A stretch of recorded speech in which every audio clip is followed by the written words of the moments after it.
ఈ ఎలక్షన్ పెట్టడానికి ఇప్పుడు ఎలక్షన్ రావడానికి 2.5 సంవత్సరాల క్రితం ఎలక్షన్ నడిచింది. గిల్ట్ అంటే చిన్న సినిమా నిర్మాతలు మేము ఎప్పుడూ కలిసే ఉన్నాం. చంద్రబాబు గారు కానీ, కళ్యాణ్ గారు కానీ, ప్రసన్న గారు కానీ మేము ఎప్పుడూ కలిసే ఉన్నాం. ఓకే, ఇంతకు రవిచంద్ర గారు చెప్పారు, మా కళ్యాణ్ గారు చెప్పారు ఎవరు ఏమేమి మోసాలు చేశారు, ఎవరెవరు చేశారు. నేను ఒక్కటే అడుగుతున్నా, అక్కడ ఉన్న గిల్ట్ వాళ్ళని 2 విషయాలు అడుగుతున్నా. మీరు ఫస్ట్ మంత్ వచ్చారు, ఫస్ట్ మంత్ వచ్చి సుప్రియ గారు ఏమన్నారంటే మెడిక్లెయిమ్ అనేది మేము డబ్బు సంపాదిస్తున్నాం, మా డబ్బు మొత్తం ఈ అందరికి ఇవ్వాలంటే, చిన్న వాళ్ళకి ఇవ్వాలంటే చాలా కష్టమైపోద్ది కదా అన్నారు. మేము అందరం కొంత డబ్బు వేసుకుందాం, కౌన్సిల్ డబ్బు తీయద్దాం.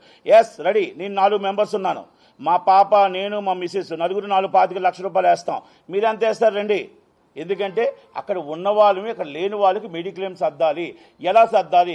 మీరు కౌన్సిల్ నుంచి, మీరు గిల్ట్ నుంచి తెస్తానన్న డబ్బు తేలేదు అని అడిగామండి. ఆ రోజు నుంచి మళ్ళీ 2.5 years అవుతుంది, ఇప్పుడు దాకా మీటింగ్కి వచ్చిన పాపానికి ఎరగలేదు. గెలిచిన వాళ్ళు మీటింగ్కి రాలేదు, గెలిచిన వాళ్ళు మీటింగ్కి రాకుండా ఇప్పుడు మళ్ళా వచ్చి ఏం చేస్తారు? ఐకానిక్ టవర్ వద్దండి, పేదవాడికి అన్నం పెడితే, చిన్న సినిమా నిర్మాతకి మెడిక్లెయిమ్ ఇస్తే, మీరు ఏదైతే ఉందో మీ స్వార్థం కోసం, 10 మంది స్వార్థం కోసం ఈ అడ్వర్టైజ్మెంట్స్ అయ్యి గిల్ట్లో సంపాదించుకుంటున్నారే ఆ డబ్బు. కానీ మేము 1600 మంది కోసం, ప్రసన్న గారు కానీ మేము స్టిల్ ఇప్పటికి కూడా మెడిక్లెయిమ్ ఇస్తూనే వస్తాం కూడా.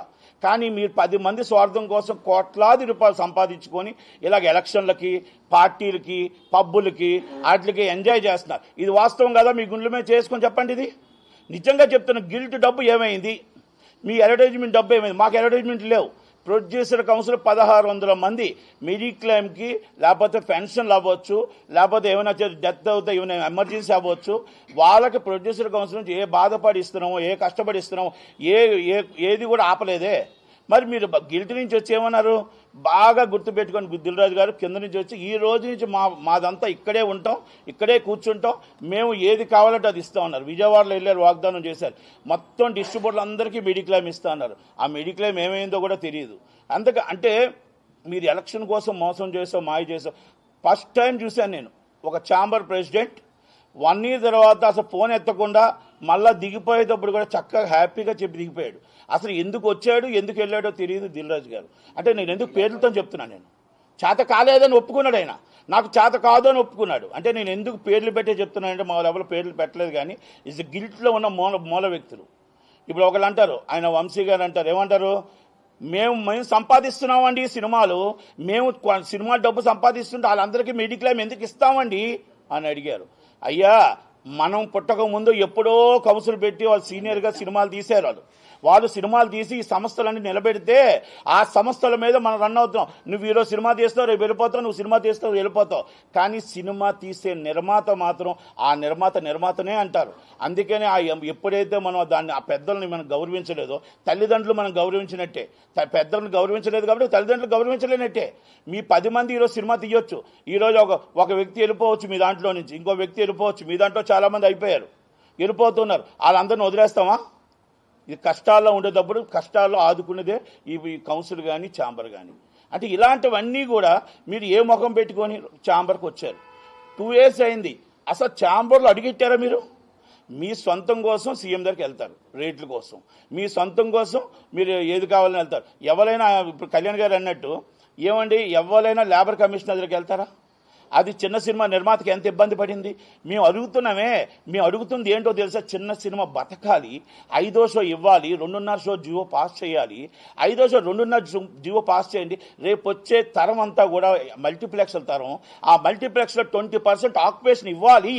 మాకు 100 రూపాయలే టికెట్ ఉండాలి, తినుబండారాలు 50 రూపాయలే ఉండాలి. చిన్న సినిమా బతకాలి అంటే 20% ఆక్యుపేషన్ ఇవ్వండి, 80% ఏదైనా చేసుకోండి అని మేమంతా అరుస్తున్నామే, మేము చెప్తున్నామే. మరి ఈ సీఎంల దగ్గరికి వెళ్ళారు, మా కోసం ఎప్పుడైనా పట్టించుకున్నారా? మా చిన్న సినిమా నిర్మాతల కోసం పట్టించుకున్నారా?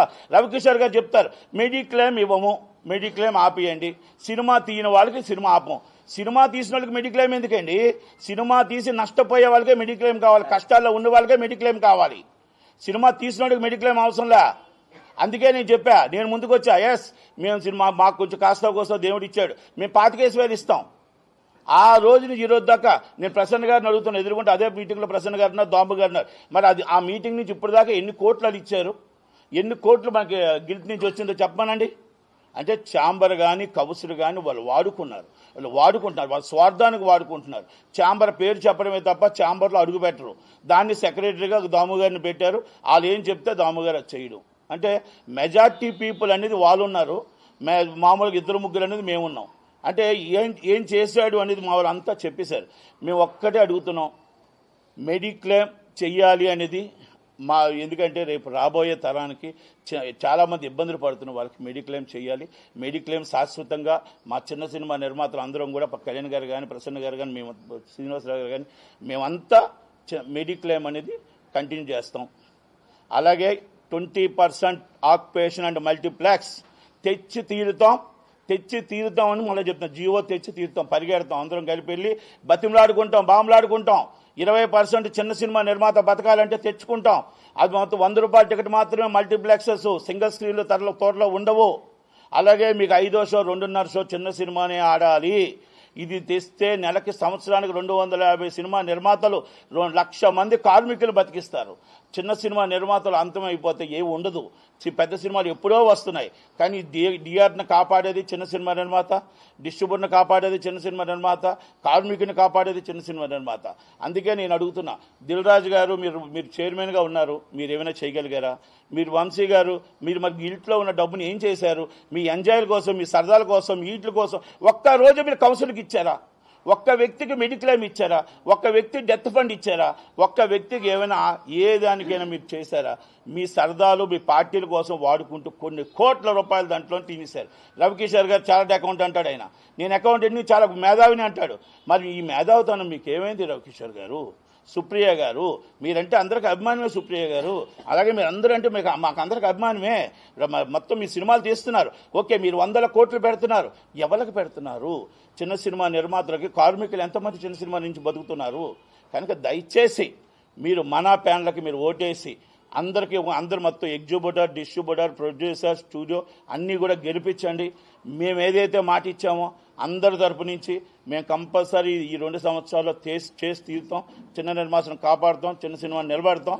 దయచేసి ప్లీజ్ రిక్వెస్ట్. అందుకనే మా పాపను కూడా నించోబెట్టాం. అందుకే యువత రావాలి.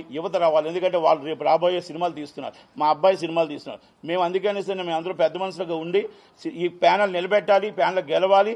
రేపు రాబోయే తరానికి మనం ఏం చెప్తున్నామని చేయాలనే ఉద్దేశంతో చేస్తున్నాం. కనుక ప్లీజ్ రిక్వెస్ట్, అందరూ ఓటేసి గెలిపించమని ప్రార్థన. Thank you.